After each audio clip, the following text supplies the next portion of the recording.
Friends, today's topic is classification, वर्गीकरण. Take a look around yourself and try to make a list of things you can see. Are you able to list everything you see? स्वयं के चारों ओर ध्यान दें और चीजों की सूची बनाने की कोशिश करें जिन्हें आप देख सकते हैं.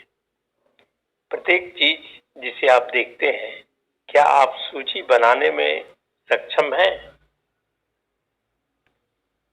That would be quite a task for there are thousands and thousands of things around you.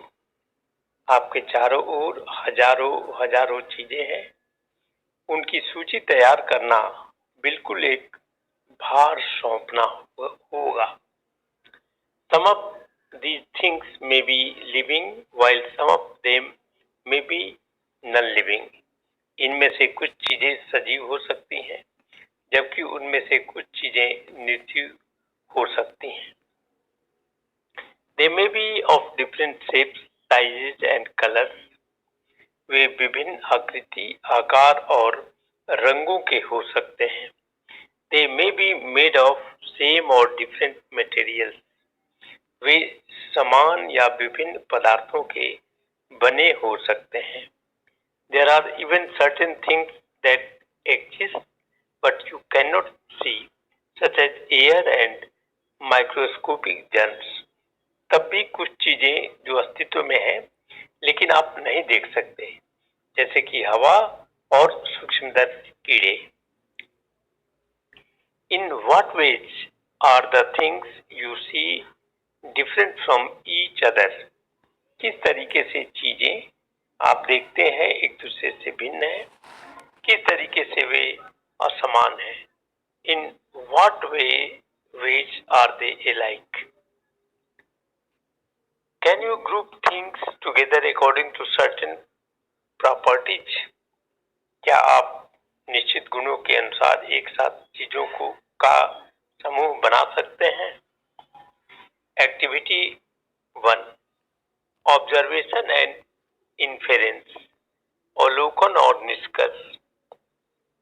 Consider two groups A and B mentioned below.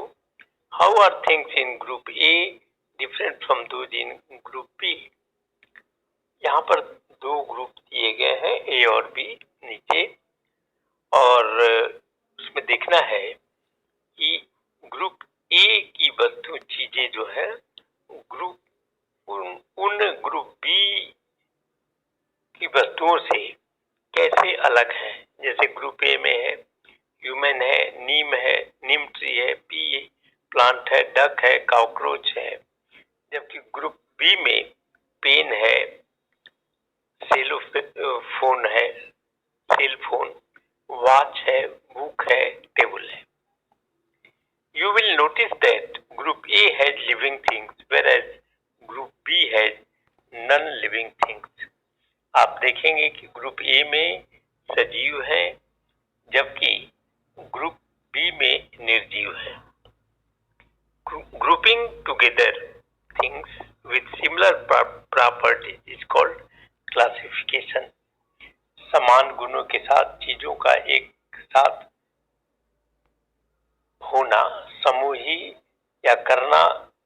समूहीकरण एक क्लासिफिकेशन कहलाता है. Although living things share some common properties, they differ from each other in several ways. यद्यपि सजीव कुछ common properties share करते हैं, वे एक दूसरे से कई तरीके से भिन्न हैं. Living things are further classified into subgroups such as plants and animals. सजीव आगे उपसमूहों में वर्गीकृत किए गए हैं, जैसा कि पौधे और जंतुएं.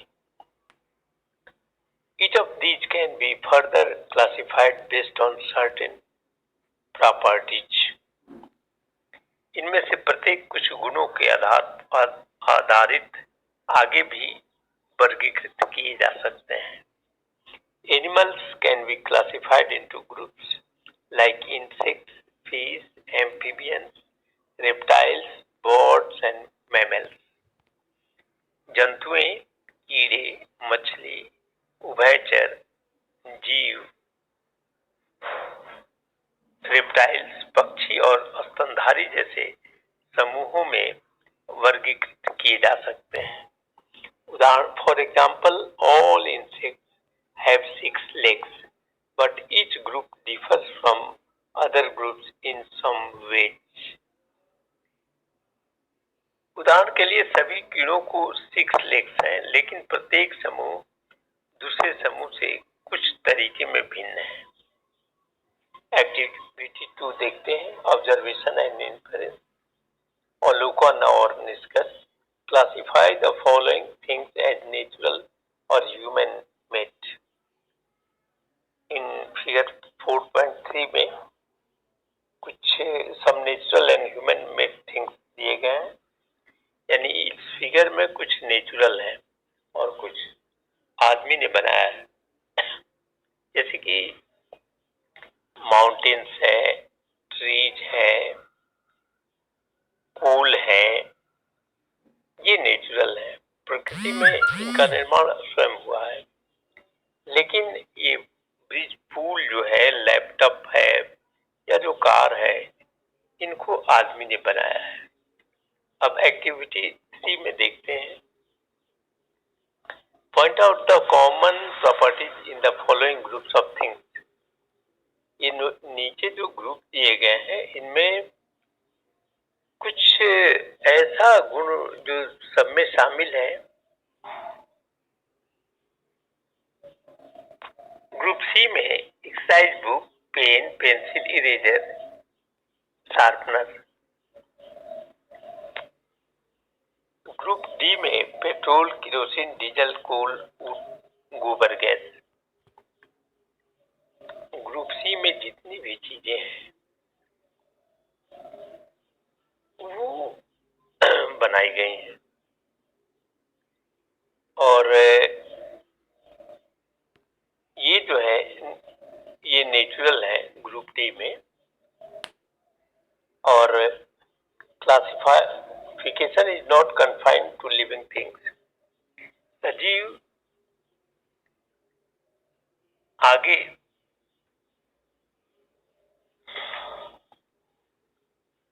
वर्गीकरण सजीवों तक सीमित नहीं है। Non-living things can also be classified in various ways. निर्जीव वस्तुएं भी अनेक तरीकों में वर्गीकृत की जा सकती हैं।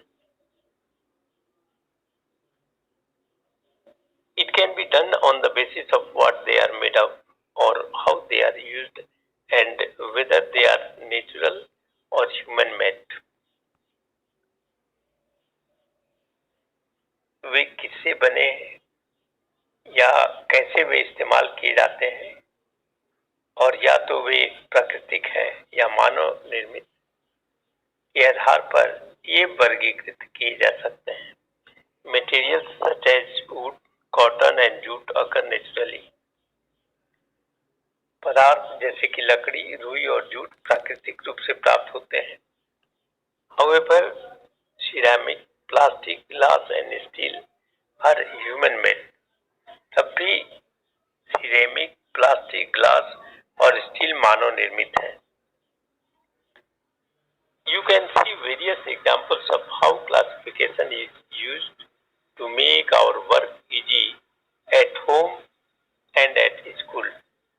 घर और विद्यालय में हमारा काम आसान करने के लिए वर्गीकरण का इस्तेमाल कैसे किया जाता है, ये अनेक उदाहरण हैं। आप देख सकते हैं activity 4। Go to your school library and see how the books are arranged there. Are they arranged according to the subject? You can ask the librarian, how does this arrangement help you to find the book and the book you need? अपने school की library में जाइए और देखिए कि वे वहाँ books जो हैं किस तरह से अरेंज की गई हैं, व्यवस्थित की गई हैं, और क्या वे सब्जेक्ट के अनुसार व्यवस्थित अरेंज की गई हैं। और आप अपने लाइब्रेरियन से पूछ सकते हैं कि कि यह अरेंजमेंट जो है आपको आपकी आवश्यकता की जो बुक है उसको पाने में किस तरह से मदद कर सकती है।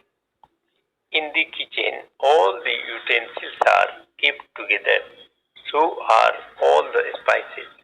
रसोई घर में सभी बर्तन एक साथ रखे गए हैं, वैसा ही सभी मसाले एक जगह रखे गए हैं। If you want to find turmeric in the kitchen, you do not have to look everywhere. रसोई घर में यदि आप हल्दी पाना चाहते हैं, आपको सभी जगह देखने की जरूरत नहीं है। You just go to the shelf where the spices are stored. आप ठीक उस शेल्फ को जाते हैं जहाँ मसाले रखे गए हैं।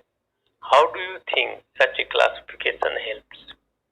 क्या ऐसे वर्गीकरण मदद करते हैं? आप कैसा सोचते हैं? Now this video is concluded.